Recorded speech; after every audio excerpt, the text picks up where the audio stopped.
어두운 밤이었다. 호텔 로비의 희미한 불빛 아래 나는 남편과 아들 약혼녀의 그림자를 보았다. 그들은 조심스럽게 속삭이고 있었다. 내 심장은 쿵 하고 떨어졌다. 이 계약만 성사되면 모든 게 우리 것이 될 거야. 여보. 남편의 목소리였다. 그리고 그 늙은 여자는 아무것도 모를걸요. 약혼녀의 간교한 웃음소리가 뒤따랐다. 도대체 무슨 계약을 말하는 걸까? 그리고 그 늙은 여자는 누구이며 이 모든 것이 우리 가족에게 어떤 파멸을 가져올까? 우리 호텔은 나의 삶이었다. 40년 넘게 밤낮으로 일하며 피땀 흘려 키워온 소중한 터전이었다. 나는 김민지, 60대 중반의 평범한 호텔 주인이자 한 남자의 아내, 한 아들의 어머니였다. 이 호텔은 나의 부모님에게서 물려받은 작은 여관에서 시작하여 지금의 번듯한 중형 호텔로 성장하기까지 수많은 우여곡절을 겪었다. 손님 한 분 한 분의 얼굴을 기억하고 그들의 사소한 요청에도 귀 기울이며 마치 내 집처럼 편안함을 제공하기 위해 애썼다. 호텔은 단순한 건물이 아니라 우리 가족의 역사이자 나의 자부심 그 자체였다. 남편 이정훈 씨는 한때는 나의 가장 든든한 조력자였다. 그는 언제나 나를 존경하고 지지해주는 사람이라고 믿었다. 결혼 초부터 우리는 함께 호텔의 모든 일을 감당했다. 새벽 일찍 일어나 객실을 정리하고 손님을 맞이하며 밤늦게까지 장부를 정리했다. 그의 성실함과 다정함은 나에게 큰 위안이 되었고 우리는 서로에게 없어서는 안 될 존재라고 생각했다. 아들 현우는 우리의 유일한 희망이자 기쁨이었다. 그는 어려서부터 호텔을 뛰어다니며 자랐고 자연스럽게 호텔 경영에 대한 꿈을 키웠다. 그는 대학에서 경영학을 전공한 후 몇 년 전부터 호텔 일에 합류하여 나의 든든한 후계자가 되어주었다. 나는 현우가 우리 호텔을 더욱 발전시키리라는 확신을 가지고 있었다. 현우의 약혼녀 서지수 씨는 눈에 띄게 아름답고 총명한 여성이었다. 현우와는 대학 동창으로 졸업 후 스타트업에서 일하며 뛰어난 능력을 인정받았다. 그녀는 활발하고 사교적인 성격으로 우리 호텔의 손님들과 직원들에게도 금방 친밀감을 형성했다. 나는 지수가 현우에게 좋은 반려자가 될 뿐만 아니라 호텔 경영에도 큰 도움이 될 것이라고 생각했다. 그녀의 현대적인 감각과 비즈니스 마인드는 오래된 우리 호텔에 새로운 활력을 불어넣어 줄 것이라고 기대했다.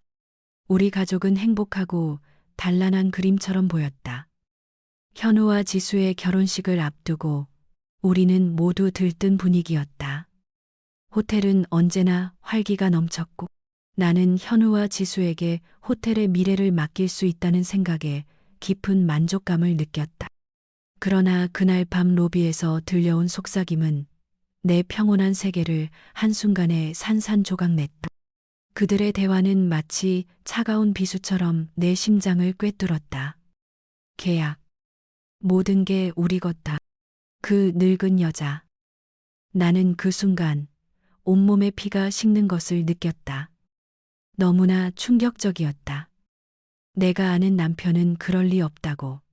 내가 믿었던 지수는 그럴 사람이 아니라고 필사적으로 자신을 설득하려 했다. 하지만 그들의 목소리와 웃음소리는 너무나 명확했고 그 안에 담긴 악의는 너무나 선명했다. 나는 그 자리에서 숨을 멈추고 벽 뒤에 숨어 그들의 대화를 더 엿들었다. 그들은 호텔의 매각 문제, 그리고 명예 이전에 대해 이야기하고 있었다. 지수는 아버님께서 서류만 잘 처리해 주시면 모든 게 완벽할 거예요. 라고 말했다. 남편은 걱정 마. 내가 다 알아서 할 테니. 민지 씨는 절대 눈치채지 못할 거야 라고 안심시키는 듯 말했다. 내 머릿속은 복잡한 생각들로 가득 찼다. 이 모든 것이 무슨 의미일까? 이들은 대체 나에게서 무엇을 빼앗으려 하는 걸까? 그날 이후 나의 일상은 지옥이 되었다. 남편과 지수를 볼 때마다 심장이 얼어붙는 것 같았다. 그들의 웃음은 가식적으로 보였고 그들의 친절은 위선적으로 느껴졌다. 나는 아무것도 모르는 척 평소와 다름없이 행동하려고 애썼지만 내 속은 이미 갈기갈기 찢겨나가고 있었다. 밥을 먹는 중에도, 회의를 하는 중에도, 심지어 잠자리에 들 때에도 그들의 대화가 귓가에 맴돌았다. 나는 잠을 이룰 수 없었다. 침대에 누워 천장을 바라보며 밤새도록 눈물을 흘렸다. 내가 사랑하고 믿었던 두 사람에게 이런 배신을 당하다니 나는 도저히 믿을 수가 없었다. 며칠이 지나자 나는 그들의 행동에서 수상한 낌새를 느끼기 시작했다. 남편은 평소보다 휴대폰을 자주 들여다보았고 지수와는 몰래카메라를 피하려는 듯 은밀하게 눈빛을 주고받았다. 그리고 호텔의 재정 상황이 조금씩 이상해지고 있었다. 작은 금액의 지출들이 눈에 띄게 늘어났고 평소보다 현금 유동성이 줄어든 것을 느꼈다. 나는 직접 장부를 확인하기 시작했다. 오랫동안 쌓아온 호텔 경영 경험은 내가 숫자에 민감하게 반응하게 만들었다. 처음에는 사소한 실수라고 생각했지만 몇몇 거래 내역은 도무지 납득할 수 없는 것들이었다.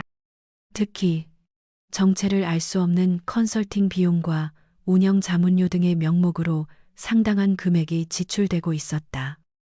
이 모든 것이 그들의 음모와 관련이 있을 거라고 직감했다. 하지만 나는 아직 아무것도 확신할 수 없었고 확신 없이 섣불리 행동했다가는 상황을 더 악화시킬 수도 있다는 생각에 불안했다. 나의 불안감은 현우에게도 전달되었을 것이다. 어느 날 현우는 나에게 조심스럽게 물었다. 어머니, 요즘 안색이 많이 안 좋으세요. 무슨 일 있으세요? 나는 차마 모든 것을 말할 수 없었다. 내가 가장 사랑하는 아들에게 그의 아버지와 약혼녀가 벌이고 있는 일을 어떻게 설명할 수 있을까? 현우에게 큰 충격을 줄 것이 분명했다. 나는 애써 미소를 지으며 아니다. 현우야. 그저 요즘 호텔 일이 많아서 피곤해서 그래. 라고 둘러댔다. 현우는 나의 말을 믿는 듯 했지만 그의 얼굴에는 여전히 걱정이 역력했다. 그날 밤 나는 결심했다. 이대로 주저앉아 있을 수만은 없었다. 내가 사랑하는 가족과 평생을 바친 호텔을 지키기 위해서라도 진실을 밝혀내야 했다. 나는 현우 몰래 그리고 남편과 지수 몰래 조사를 시작했다. 호텔의 모든 서류와 장부를 샅샅이 뒤졌다. 밤늦게까지 사무실에 남아 서류들을 검토했고 의심스러운 내역들을 따로 정리했다. 그리고 마침내 나는 충격적인 증거들을 발견하기 시작했다. 내가 서명하지 않은 계약서들이 몇 장 발견되었다. 내 서명이 분명했지만 글씨체가 미묘하게 달랐다. 나는 내 서명을 수없이 해왔기에 그 미묘한 차이를 누구보다 잘 알 수 있었다. 이 가짜 서명으로 인해 호텔의 일부 자산이 수상한 회사로 이전되고 있었다. 그 회사의 이름은 미래개발이라는 곳이었다. 나는 인터넷에서 미래개발을 검색했지만 그 회사에 대한 정보는 거의 찾을 수 없었다. 유령 회사일 가능성이 높았다. 나의 의심은 확신으로 변하고 있었다. 혼자서는 이 모든 것을 감당할 수 없었다. 나는 현우에게 도움을 청하기로 마음먹었다. 그는 스마트하고 현명했으며 이 복잡한 상황을 헤쳐나갈 수 있는 유일한 사람이었다. 현우에게 모든 것을 털어놓는 것은 쉽지 않았다.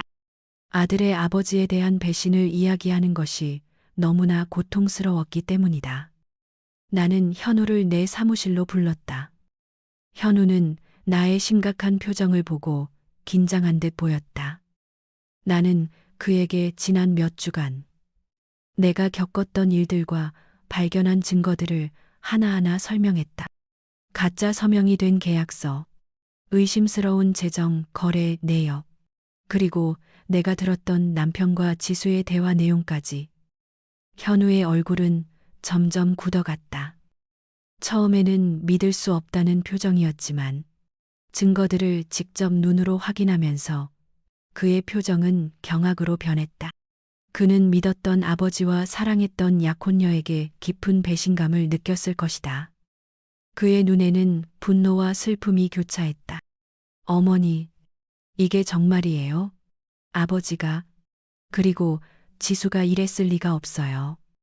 현우는 떨리는 목소리로 말했다. 나는 그를 안아주었다. 우리 두 사람은 한동안 말없이 서로를 부둥켜 안고 울었다. 하지만 슬픔에 잠겨 있을 시간이 없었다. 우리는 이 상황을 해결해야 했다.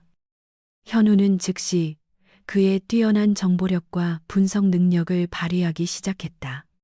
그는 밤낮으로 컴퓨터 앞에 앉아 미래개발이라는 유령 회사의 정체를 파헤쳤다. 그는 법인 등기부등본을 확인하고 관련 인물들의 정보를 추적했다. 놀랍게도 미래개발의 실질적인 소유주가 남편의 오랜 지인이라는 사실을 밝혀냈다. 그 지인은 예전에 남편과 함께 몇 차례 사업을 시도했다가 실패했던 인물이었다. 그리고 더욱 충격적인 것은 미래개발이 사실상 호텔의 주요 자산들을 빼돌리기 위해 설립된 페이퍼 컴퍼니였다는 점이다. 현우는 또한 남편이 해외의 불투명한 계좌로 자금을 이동시킨 흔적도 찾아냈다. 이 모든 것은 조직적이고 치밀한 계획임을 보여주고 있었다. 현우는 나의 가짜 서명이 찍힌 계약서 외에도 더 많은 위조 서류들을 찾아냈다. 대출 계약서, 담보 설정, 서류, 그리고 심지어 호텔 매각을 위한 예비 계약서까지. 모든 서류에는 나의 서명이 위조되어 있었고 호텔의 소유권이 서서히 남편과 지수, 그리고 그들의 공범들에게 넘어가는 과정이 담겨 있었다. 현우는 심지어 지수가 남편과 함께 부동산 개발 회사 관계자들과 몰래 만나는 장면이 찍힌 사진과 녹음 파일도 확보했다. 그들은 우리 호텔을 거대한 부동산 개발 프로젝트의 일부로 팔아넘기려 하고 있었다. 그것도 아주 낮은 가격에 자신들의 배만 불리려는 속셈이었다. 이 모든 증거들을 모으자 우리는 변호사의 도움이 절실하다고 느꼈다. 현우는 그의 대학 동기 중 한 명이 유명 로펌에서 일하는 변호사라는 것을 떠올렸다. 우리는 그에게 비밀리에 연락했고 조용히 만나기로 했다. 변호사는 우리의 이야기를 듣고 경악했다. 그는 이것은 단순한 외도가 아니라 명백한 사기 및 사문서 위조에 해당합니다. 자칫하면 호텔을 통째로 빼앗길 수도 있는 심각한 상황입니다. 라고 말했다. 변호사는 즉시 고소장을 작성하고 호텔 자산에 대한 가처분 신청을 준비하겠다고 했다. 가처분 신청은 남편과 지수가 호텔 자산을 더 이상 처분하거나 다른 곳으로 옮기지 못하게 막는 중요한 조치였다. 우리는 변호사의 말에 작은 희망을 보았지만 동시에 이 모든 것이 세상에 드러날 것이라는 생각에 두려움과 불안감도 커졌다. 가장 어려운 부분은 평범한 척 연기하는 것이었다. 변호사는 우리가 고소장을 제출하고 가처분 신청을 하는 동안 남편과 지수에게 조금이라도 의심을 사지 않아야 한다고 강조했다. 그들이 자신들의 계획이 발각되었다는 사실을 알게 되면 증거를 인멸하거나 해외로 도피할 가능성이 있었기 때문이다. 우리는 마치 아무것도 모르는 듯 평소처럼 생활해야 했다. 매일 아침 남편과 함께 식사를 하고 호텔 업무에 대해 상의하며 지수와도 미소 지으며 대화해야 했다. 현우는 지수에게 다정한 약혼자 역할을 계속해야 했다. 지수는 현우의 이런 모습에 전혀 의심하지 않는 듯 보였다. 오히려 결혼 준비에 대해 이야기하며 즐거워했다. 나는 매 순간 연기해야 하는 고통 속에서 피가 마르는 것 같았다. 속으로는 칼날이 쑤시는 것 같았지만 겉으로는 아무렇지 않은 척 미소를 지어야 했다. 현우 또한 힘들기는 마찬가지였다. 그가 사랑했던 여인에게서 이런 배신을 당했다는 사실, 그리고 그 배신자에게 다정한 척해야 한다는 사실은 그에게 엄청난 고통을 주었을 것이다. 우리는 서로에게 눈빛으로 위로와 격려를 보냈다. 변호사는 가처분 신청이 받아들여지기까지 시간이 좀 걸릴 것이라고 말했다. 그 사이에 남편과 지수가 호텔을 매각하려는 움직임을 가속화할 수도 있었다. 우리는 시간을 벌어야 했다. 가장 좋은 방법은 현우와 지수의 결혼식을 연기하는 것이었다. 결혼식 연기는 그들에게서 결혼 자금이라는 명목으로 자금을 빼돌리려는 기회를 막는 동시에 우리에게도 추가적인 시간을 벌어줄 것이었다. 현우는 지수에게 사업상의 이유로 결혼식을 몇 달 연기해야 할 것 같다고 말했다. 그는 새로 추진하는 프로젝트가 중요한 시기라서 결혼 준비에 집중하기 어렵다는 핑계를 댔다. 지수는 처음에는 실망하는 듯 보였지만 현우가 진심으로 미안해하며 설득하자 결국 수긍했다. 그녀는 현우 씨 일이 더 중요하니까요.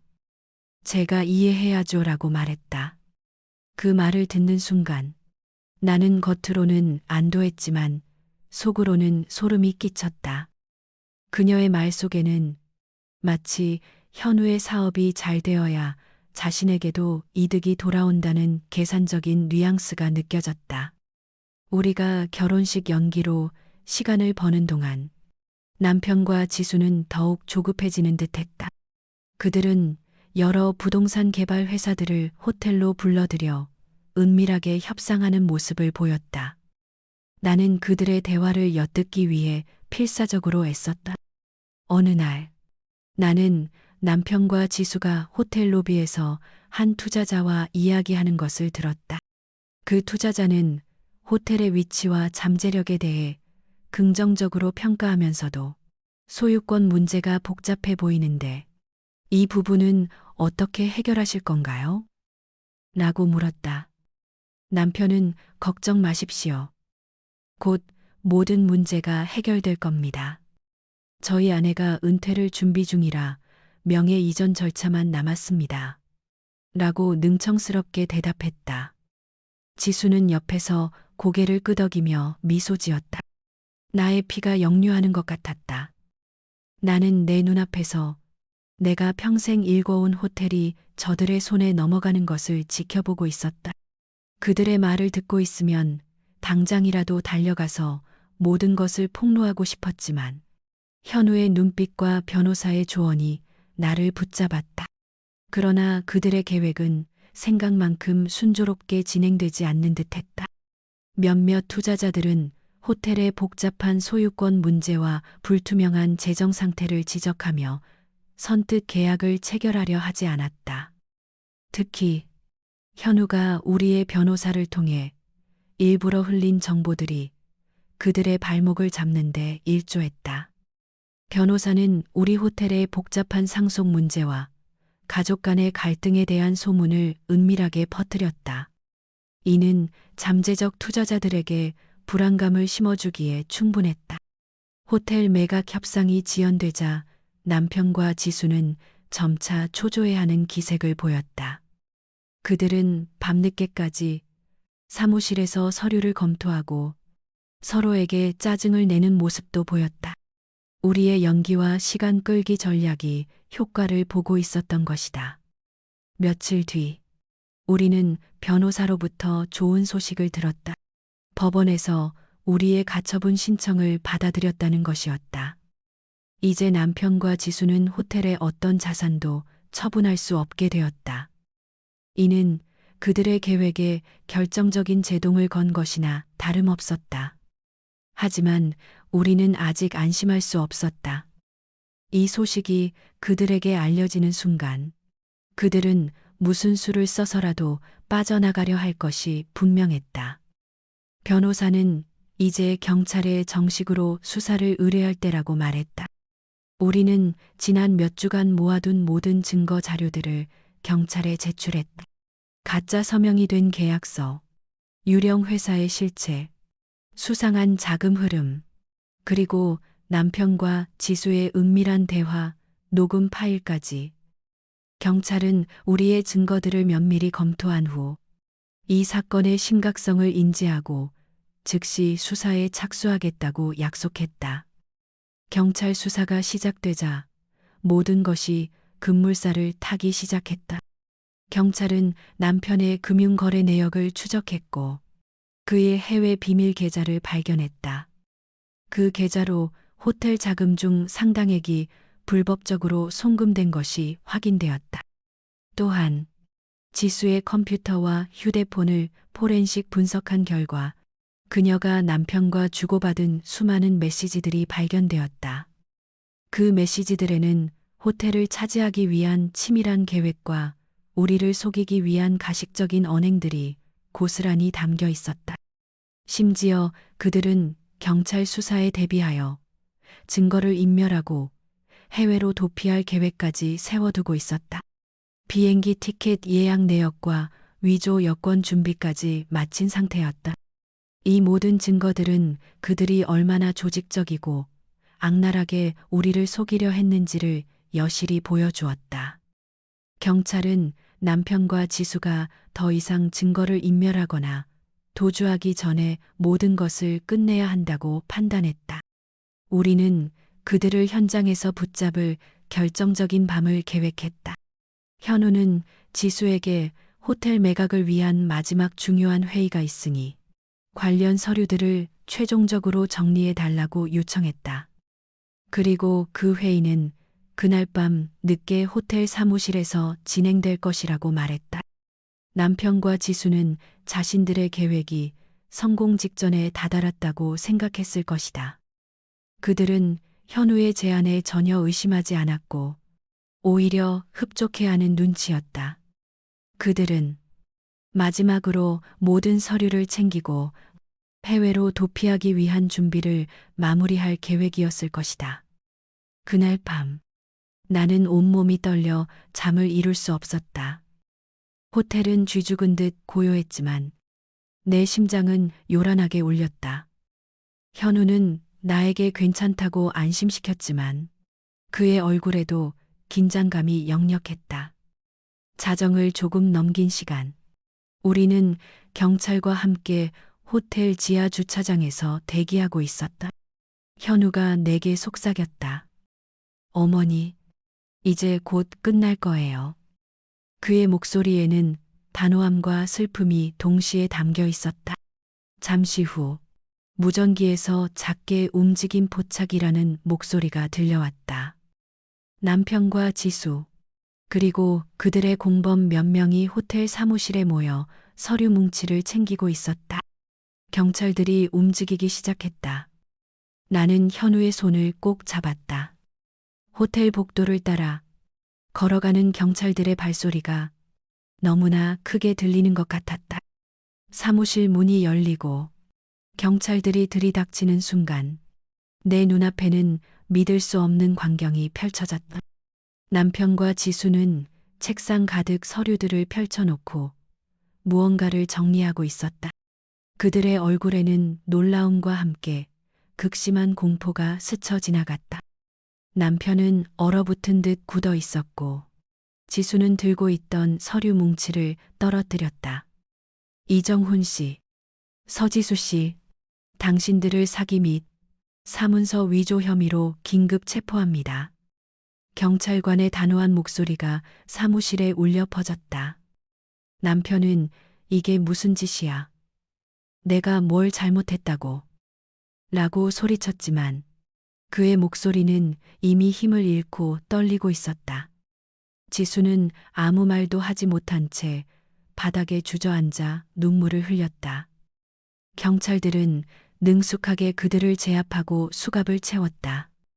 그들의 손목에 차가운 수갑이 채워지는 순간 내 눈에서는 뜨거운 눈물이 본물처럼 터져 나왔다. 슬픔, 분노, 배신감, 그리고 알 수 없는 허탈함이 뒤섞인 감정이었다. 나는 그들을 바라보았다. 한때 내가 사랑했고 믿었던 사람들. 그들이 탐욕과 배신으로 이렇게 비참한 최후를 맞이하는 것을 보는 것은 너무나 고통스러운 일이었다. 현우는 내 옆에서 묵묵히 서 있었다. 그의 얼굴은 차분했지만 깊은 상처가 느껴졌다. 경찰들은 그들을 데리고 사무실을 나섰다. 텅 빈 사무실에는 찢겨진 서류 조각들과 엎질러진 찻잔만이 남아 있었다. 모든 것이 끝났다. 하지만 내 마음속의 폭풍은 이제 막 시작된 것 같았다. 그날 밤 이후 우리의 삶은 완전히 뒤바뀌었다. 남편과 지수는 경찰 조사를 받았고 우리가 제출한 증거들은 너무나 명백했다. 그들은 사기, 사문서, 위조, 그리고 횡령 혐의로 구속 기소되었다. 재판 과정은 길고 고통스러웠다. 수많은 증인들이 불려 나왔고 우리는 법정에서 그들의 파렴치한 행각을 다시 한번 들어야 했다. 남편은 끝까지 자신의 잘못을 인정하지 않고 변명으로 일관했다. 지수 또한 모든 것이 남편의 지시였다고 책임을 전가하려 했다. 하지만 현우가 수집한 증거들과 경찰의 철저한 조사는 그들의 모든 거짓말을 무너뜨렸다. 법정에서 그들의 추악한 진실이 하나하나 드러날 때마다 나는 깊은 슬픔과 분노를 느꼈다. 어떻게 저렇게까지 할 수 있었을까? 내가 그렇게 사랑하고 믿었던 사람들이 몇 달에 걸친 재판 끝에 결국 남편 이정훈 씨와 서지수 씨는 유죄 판결을 받았다. 남편에게는 징역 7년, 지수에게는 징역 5년이라는 중형이 선고되었다. 그들의 공범들도 함께 처벌받았다. 법정에서 판사의 선고가 울려 퍼질 때 나는 아무런 감정도 느끼지 못했다.